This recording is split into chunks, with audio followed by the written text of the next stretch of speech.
That's right. Harry Potter could actually be coming to Universal United Kingdom Resort. That's right. That's the new name for the resort. And the news is that a deal could well have been done to secure the Wizarding World for the new theme park. Join us today as we unpack the news. We find out where we were, where we are, and what this could mean for visitors to the new park. So let's have a quick look. So this is where the story began. When this park was properly announced by Keir Starmer at Kimberley College in Stewartby, news was that we would not be getting the Wizarding World. There were too many complicated licensing agreements to be done with Warner Brothers during that time. So eagle-eyed observers of the concept art would have noticed there is no Hogwarts, no Hogsmeade on that concept art.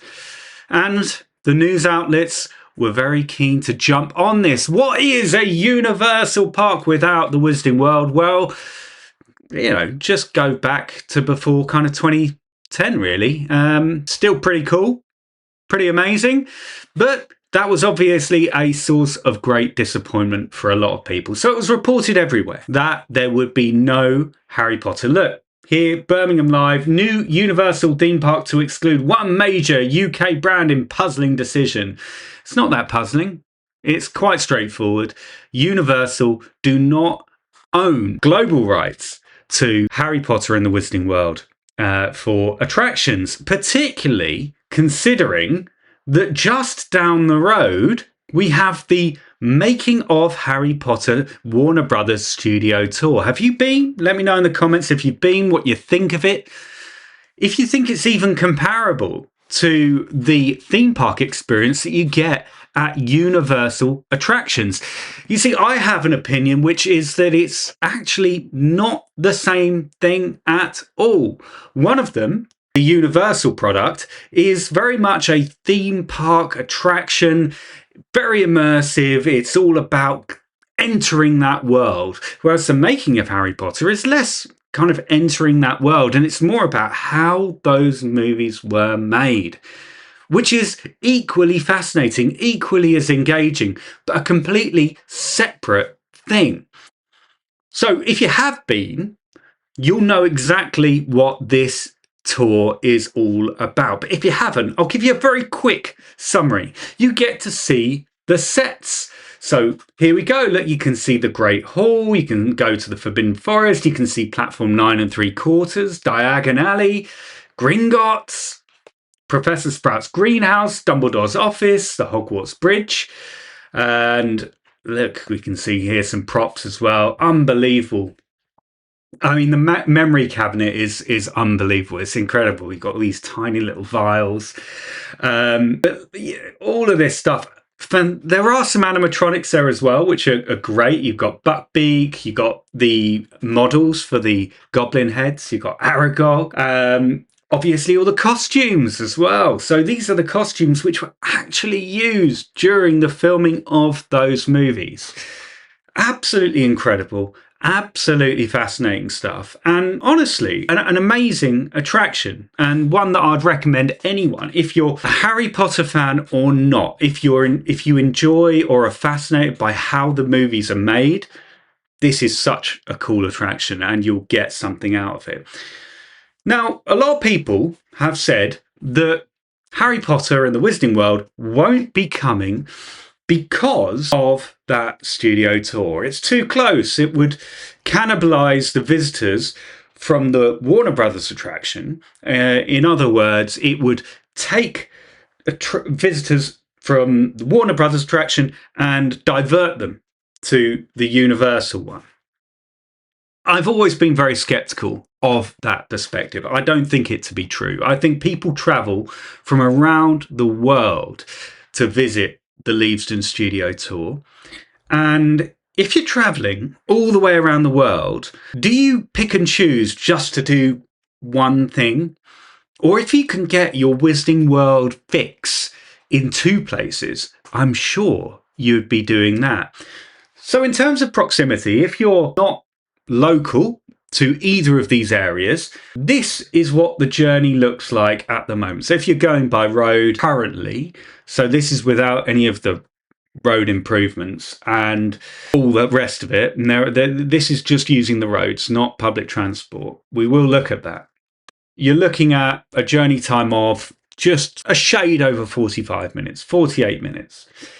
And that's going from Kempston Hardwick, which is where the new Universal theme park will be constructed, all the way down to the Warner Brothers Studio Tour. And it would obviously be around the same time if you were to do that in reverse. The problem might be in terms of public transport. It's a bit of a pain. So it's 48 minutes by car. But if you were to take public transport, it's a bit more complicated. So you've got a few different options. You can either go from Watford Junction Station up to Bletchley and then take the Marston Vale line over to Kempston Hardwick. But remember, that Marston Vale line could well be upgraded to the East-West rail line, which would have far more frequent trains at a higher speed, right? So that 1 hour 54 minutes could be reduced significantly, probably to, I would say probably about maybe an hour and 15, maybe even an hour if you're very lucky with your transfers. Alternatively, you can take the incredibly slow train from Watford Junction over to St Albans and then travel up that way as well. So there are so many options here, all right? But the public transport options will be getting better. Some people, as I said that this was too close. I don't think this is an issue whatsoever. Let me know in the comments. Do you think these two attractions being so close together is a problem? Or do you think it's actually a strength? If you can make this part of England an epicenter for the Wizarding World experiences. You've got the studio tour and then you've got an immersive experience at Universal. What do you think? Anyway, this all changed. We were expecting that there wouldn't be any news whatsoever. We thought it was a done deal. It wouldn't happen, right? Or if it did, it would be years into the future. But then the Sun, I have to accept those cookies. They announced on the 7th of September that after a lengthy rights battle, probably wasn't a battle, probably just a negotiation, that Universal's £5 billion theme park would feature a Harry Potter attraction. Now, this is enormous news, and obviously the Wizarding World is kind of having a bit of a renaissance as well at the moment with the new HBO series currently being filmed in Leavesden. This is enormously exciting stuff, and we could actually now see this happen. Now, a single report in a tabloid newspaper might not be enough to convince anyone. I get it. I'd probably be on board as well. But this has now been reported elsewhere. So we've also seen it reported. Game Reactor are also doing that, and they're saying that the creative teams are now drawing the plans up for unique attractions for that Universal Wizarding World land. My friend Project Universal also has had it on good authority that this will be going ahead. And we can see here, going back to that Park Place, looks like it might yet be happening, right? So what do you think?